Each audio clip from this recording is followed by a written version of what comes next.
gives me great pleasure to welcome my good friend Martin Wolf to the LKY School of Public Policy, and thank you very much for agreeing to do this interview with us. In the crisis, many people lost their faith in the financial sector. Banks essentially privatized their profits and socialized their losses. So there was a loss of public faith in these key financial institutions. So if you had to advise these financial institutions how to recover this faith, what would your advice to them be? Well, first of all, I agree with the fact that people have lost confidence in them, and that's part of it. They also felt that they were egregiously overpaid, and what have they delivered in return? And I think there's a broader question, which is indeed this: what value has been added by the enormous expansion of the financial sector? And given that it's not just that they were bailed out, but the question of what on earth were they doing beforehand, the problem they face is even deeper, I think, than you suggest. I think the only thing they can do is first keep out of trouble for a very, very long time. So they mustn't return to crisis situations. I think they have to demonstrate that they are actually providing services to the ordinary public, which they can see are valuable, which are not fraudulent, without all these scandals that they've been continuously mired in. And they have to show that they are paid reasonably and appropriately, not, it appears, sort of egregiously and ludicrously.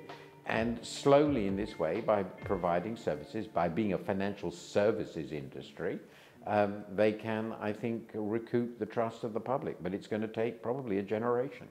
I agree. So what lessons should the regulators have learned from all this? Well, that's perhaps the most interesting question. And obviously the question is, have they learnt the right lessons? They have I fear they have not. They have, well, that is my thesis, but they have, to be fair to them, sort of a delicate balancing act. The problem is, you don't want a financial sector that never takes any risks, because the purpose of the financial sector is to take risks towards the future. It, of course, provides some services which are not inherently risky. Payment services, cash management, credit cards, all these sorts of things should not be risky. But of course, it is managing investment funds, it is making loans, and it needs to take risk. On the other hand, it mustn't take risks so big that they threaten the entire economic system. So the regulation is, in some sense, a matter of judgment. What they've essentially done in the end is they preserved the financial system more or less as it was, with more or less the same structure, but they have imposed a very detailed and complex rule book on it. I think the result probably is, we can never be sure, a somewhat safer system overall, but it's very burdened with regulation, and to the extent that it is safer, one has to worry, be concerned, that it won't be willing to take risks, and it's going to be second-guessed too much by the regulators.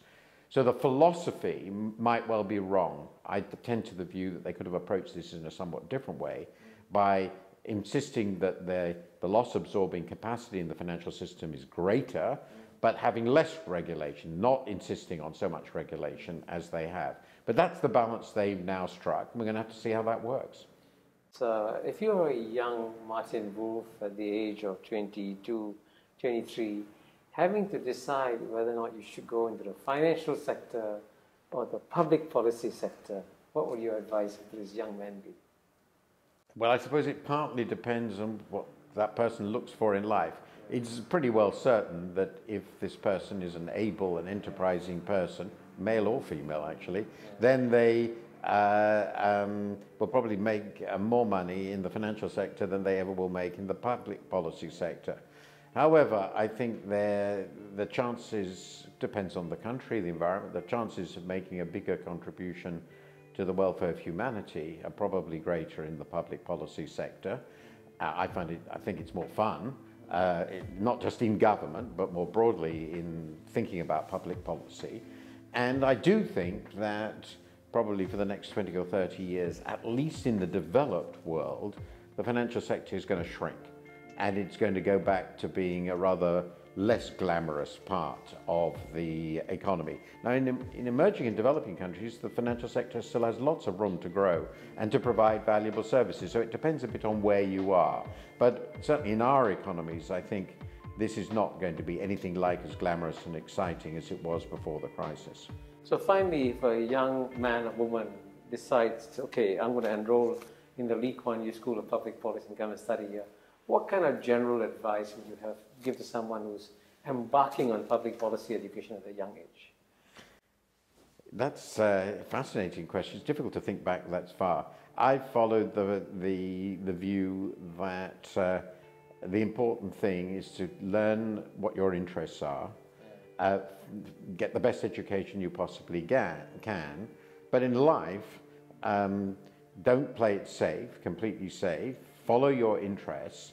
It's immensely much easier to be good at what you do and enjoy what you do if it's something that actually interests you. To get up every day and do something you find tedious seems to me a terrible thing. And one of the great virtues of contemporary world is one has a reasonable chance, if one's well educated and intelligent, to do something enjoyable. And I've tended to follow that. But at the beginning, the crucial thing is to get the very best and broadest education you possibly can, get to know lots of different people, try and learn about and later experience the world, which I did have always appreciated, and enjoy it.